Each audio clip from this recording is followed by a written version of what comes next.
ये गारंटी है कि अगर आपने इस तरीके से ये बना लिया तो मैं सच बता रही हूँ, आप एक बार बनाएँगे, जो भी खाएगा वो दोबारा पूछेगा कि आपने किस तरीके से बनाया, और जो नहीं बना पाता वो पूछेगा कि हमें बनाकर दोबारा खिलाओगे या नहीं खिलाओगे। क्योंकि ये इतना अट्रैक्टिव तरीके से बनता है और इतना टेस्टी बनता है, बिल्कुल डिफरेंट फ्लेवर आता है। तो इसे बनाने के लिए सबसे पहले हमने एक पैन लिया, और ऐसा पैन लेंगे जिसमें ये चिपके ना, और उसके बाद हम तेल डालेंगे। इसमें देसी घी में बना सकते हैं, लेकिन देसी घी में ही चिपक जाता है, सरसों ऑयल में इसकी स्मेल आती है, सरसों ऑयल की। इसलिए अगर ये रिफाइंड में बनाएंगे तो ज़्यादा अच्छा रहेगा, ऑलिव ऑयल में बनाएंगे जो पीनट का हमारा ऑयल होता है उसमें ज़्यादा अच्छा रहेगा। लेकिन अगर आपने देसी घी में सरसों ऑयल में बनाया तो बिल्कुल भी अच्छा नहीं रहेगा। वैसे बना लेते हैं लोग, मैंने बहुत सारी वीडियोज़ में देखा है, लेकिन वो बिल्कुल भी अच्छा नहीं है। सबसे पहले हम मूँगफली को रोस्ट करेंगे इस तरीके से, जो हमारी मूँगफली करारी-करारी क्रिस्पी हो जाए। आप चाहें तो इसमें बहुत सारे अटरम-सटरम भी डाल सकते हैं, लेकिन मैं अटरम-सटरम टोटली आज स्किप कर रही हूँ, क्योंकि मेरा 2.5 साल का बच्चा है, वो घर पे रहता है। आज वो घर पे संडे सैटरडे की उसकी छुट्टी रहती है, तो वो पोहा खा लेता है। लेकिन अगर मैं कुछ अटरम-सटरम मटर या कोई भी सब्ज़ी, बीन्स, गाजर वगैरह डाल दूँ तो वो नहीं खाता। अगर आप डाल देंगे तो बहुत अच्छा रहेगा, अगर आपका बच्चा खा लेता है, तो इसका जो प्रोटीन है वो जस्ट डबल हो जाएगा। प्रोटीन, आयरन, कैल्शियम सारा सब कुछ मिलके मिक्स हो जाएगा। आप इसमें मशरूम, मटर और पीनट, बीन्स वगैरह सब कुछ डाल के बनाएँगे तो देखने में भी बहुत ज़्यादा अट्रैक्टिव लगता है। लेकिन मैं करी पत्ता घर में होने के बावजूद भी सॉरी, हरी मिर्च वगैरह सब कुछ स्किप कर रही हूँ, जो कि मेरा बच्चा है घर पे आज, तो उसकी वजह से मैं ऐसा बना रही हूँ कि वो भी खा ले, मैं भी खा लूँ। और माँ तो वैसा भी ऐसे ही खा लेती है जैसा बच्चा खाना पसंद करेगा। क्योंकि बच्चा होने के बाद माँ के सारे टेस्ट उसी के अकॉर्डिंग हो जाते हैं, जो उसका बच्चा जिस तरीके से खाता है। हरी मिर्च या जीरा वगैरह डाल के बनाऊँ तो वो जीरा तक नहीं खाता, राई तो वो खा लेता है, क्योंकि राई उसको बीनने में नहीं आती। जीरा डालकर भी अगर बनाऊँ तो वो जीरा भी बीन-बीन के निकाल देता है। तो सबसे पहले मैं इसमें राई डाल रही हूँ, और राई इसको जब तक चटकेगी नहीं, तब तक हम इसका इंतज़ार करेंगे। राई चटकने के बाद हम इसमें जो भी कार्रवाई है वो बाद में करेंगे। उसके बाद हम प्याज़ डालेंगे, टमाटर, हरी मिर्च, करी पत्ता कुछ भी नहीं डालेंगे, क्योंकि मैं आपको बार-बार बता रही हूँ कि बच्चे की वजह से आप चाहें, अगर आपका बच्चा खा लेता है, आपका बच्चा बड़ा है, तो आप ज़रूर डालें, क्योंकि इसमें अगर आप सब कुछ डाल के बनाएँगे तो और ज़्यादा टेस्टी रहता है, और ज़्यादा फ्लेवर आता है। अगर मैं अपने लिए बनाती हूँ तो मैं बहुत सारे तरीके से बनाती हूँ, कुछ भी डाल के बना लेती हूँ। इधर मैंने पोहा को अच्छे से वॉश कर लिया था फ़िल्टर के पानी में।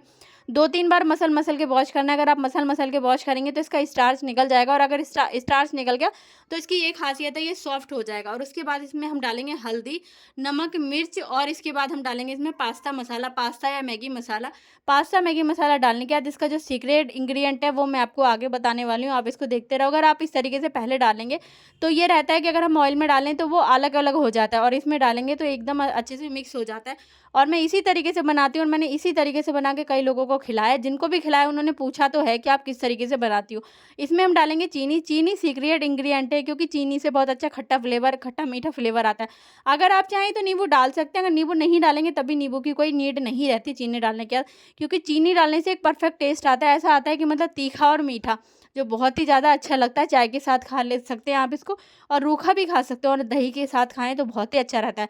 दही के साथ मुझे पता नहीं था कि पोहा खाया जाता है, क्योंकि मेरे हस्बैंड को सूखा, तो कभी-कभी ड्यूटी पर ले जाना होता है, तो वो सूखा तो नहीं ले जा सकते। कभी-कभी ऐसी जगह उनकी ड्यूटी पड़ जाती है एयरपोर्ट पे, जो कि फौजी साहब चाय नहीं लेकर खा पाते, तो वो बोलते हैं कि मुझे दही दे दो, क्योंकि बहुत सारे फौजी हैं जो चाय पसंद नहीं करते, मेरे हस्बैंड भी नहीं करते।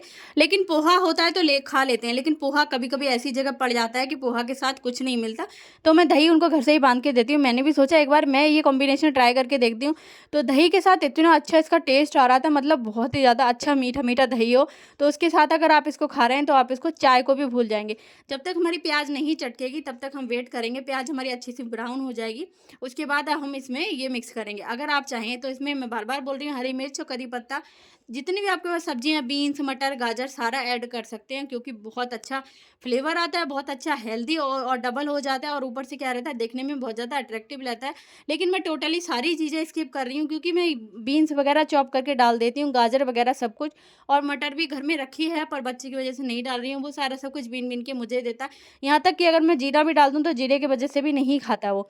तो मैं क्या करती हूँ कि जीरा वगैरह भी आजकल स्किप करने लगी हूँ। नाश्ते में कुछ बनाती हूँ, अगर सब्ज़ी में बनाती हूँ तो उसको पता नहीं रहता, क्योंकि सब्ज़ी की क्वांटिटी थोड़ा ज़्यादा रहती है, और जीरा मेथी पड़ता है हमारा 1 चुटकी, और हम नाश्ता तो बहुत थोड़ा-सा ही बनाते हैं, तो उसमें जीरा उसको दिखता है, तो वो अच्छे से नहीं खाता। इस वजह से मैंने आजकल जीरा डालना भी स्किप कर दिया, और इसको चलाते रहेंगे, बिल्कुल लो फ्लेम पर चलाएँगे, ढकेंगे, चलाएँगे, ढकेंगे। मैंने वैसे अच्छे से वॉश किया था, तो ये बिल्कुल ही सॉफ्ट हो गया था। इसको जितना अच्छे से आप वॉश करेंगे, इसका इतना ही स्टार्च निकलेगा और इतना ये सॉफ्ट और होगा। इसको चलाते रहना है, 1 मिनट चलाएँ, 1 मिनट ढकें, 1 मिनट चलाएँ, जब तक ये पूरा सेम कलर पूरे हर पोहाज़ में ना आ जाए, जितने भी हमारे पोहा के दाने हैं, तब तक ये अच्छे से भुना नहीं है। कहीं-कहीं व्हाइट रहता है, कहीं-कहीं येलो रहता है, तो समझो ये अच्छे से मिक्स नहीं हुआ। तो कहीं हमारा खट्टा रहेगा, कहीं मीठा रहेगा। इसको बस यही करना है, बिल्कुल हल्के हाथ से चलाना है क्योंकि हमने बहुत अच्छे से वॉश किया है और अगर हमने इसको बहुत ज़्यादा तेज़ हाथ से चलाएँगे तो ये घुट जाएगा। और एक ख़ास बात आपको ये ध्यान रखना है कि जब भी पोहा बनाएँ तो ऐसा बर्तन लें जिसमें पोहा चिपके ना, क्योंकि जो हमारी हैंडोलियम की व्हाइट कढ़ाई होती है, मैं तो व्हाइट ही बोलती हूँ सिल्वर की, उसमें ये चिपकता है, आधा तो वेस्टेज ही हो जाता है। तो उसमें ना ही बनाएँ तो ही अच्छा। हमारे स्टील के बर्तन में, जो कि आजकल स्टील की कढ़ाई आ रही है। वीडियो अच्छी लगे तो लाइक, शेयर, कमेंट करना, सब्सक्राइब करना। राधे